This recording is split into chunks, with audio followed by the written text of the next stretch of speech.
Hey guys, Will Martin here. So I got a healthcare news update.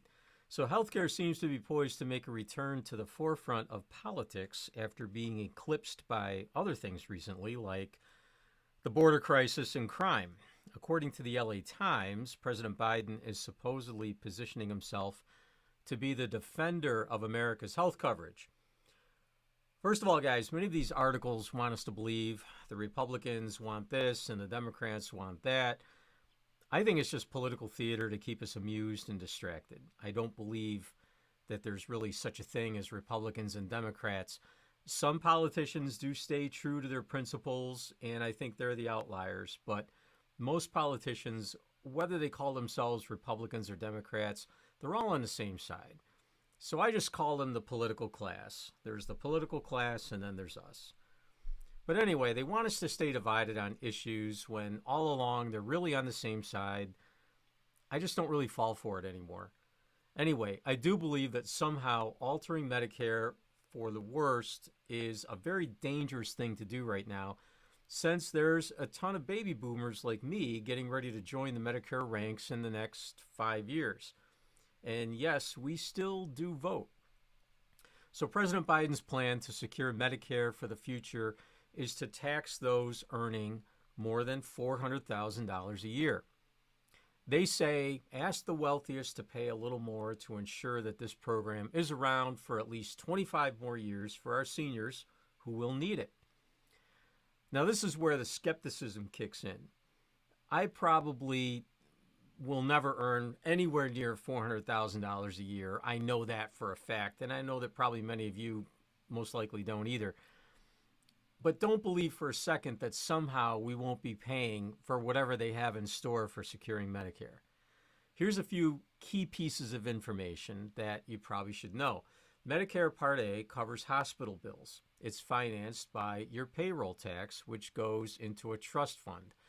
The government says it pays out more than it takes in for Medicare Part A, and if nothing is done, the trust fund is going to go bust by 2028. Medicare covers close to 65 million Americans, most of them retired people. So I suppose come the next presidential election, we'll be hearing a lot more again about health care and in particular Medicare. The next topic, health insurers are requiring prior authorizations a lot more often now, and that's causing a lot of delay in health care. Prior authorization, or as we say, prior auth in the business, requires that medical providers get permission from the insurance company before implementing a treatment or prescribing a drug or some other form of medical treatment. Even if that treatment is considered the standard of care, providers must ask for permission, in essence, to care for their patient. The health insurance companies began prior auth years ago as a way to control healthcare costs, or at least that's what they say. What I'm sure really happened was prior auth improved the profit margin for the insurer, of course. Anyway, health insurers are now implementing a new electronic prior auth that requires less phone calls, less emails, less faxes, etc., in order to get a patient's treatment started. And I just love this line from the health insurance industry. We are seeking to streamline processes, improve the quality of care, reduce costs, and enhance patient care. Who are they kidding?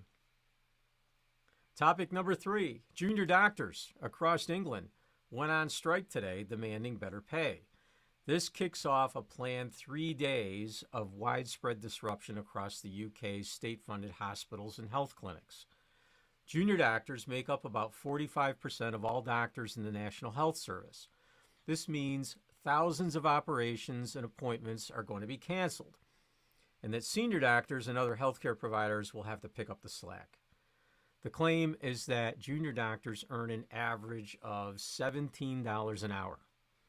Earlier this winter, nurses and paramedics also staged their own strike against the National Health Service. Apparently, the junior doctor strike will coincide with a mass walkout of tens of thousands of teachers and other civil servants tomorrow. Where does this all lead?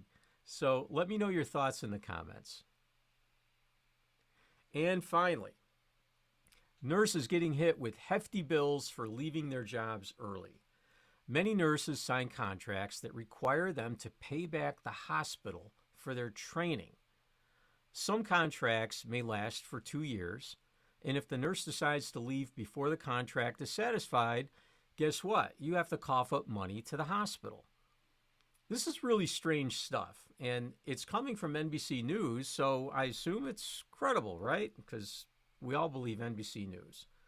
Anyway, the article says that hospitals are requiring repayment for training programs. Training programs that don't lead to any additional certifications. At first I thought maybe it was repayment for a sign-on bonus or something like that, but the article doesn't mention sign-on bonuses at all. I'm going to say that I've never heard of such an arrangement. If you guys are familiar with this sort of practice, let me know in the comments. I mean, if you sign a contract for a job that may turn out to be a nightmare job and you can't leave unless you repay the hospital for your training, that's crazy. And they're saying that training is somewhere in the area of $10,000 to $15,000. I mean, the whole idea just sounds too risky for me. But a lot of nurses, they just get out of school and without experience, they're desperate to find a job. And here they get into this situation, find out that the job isn't for them for whatever reason, and they're stuck with a huge bill. Great way to incentivize nurses to come work in your hospital, isn't it? I don't believe that's happening anywhere around me here in New York, but it could be. I don't know. Let me know in the comments if you know about this and what your thoughts are on it. Until the next time, we'll talk to you on the next video. Have a good day.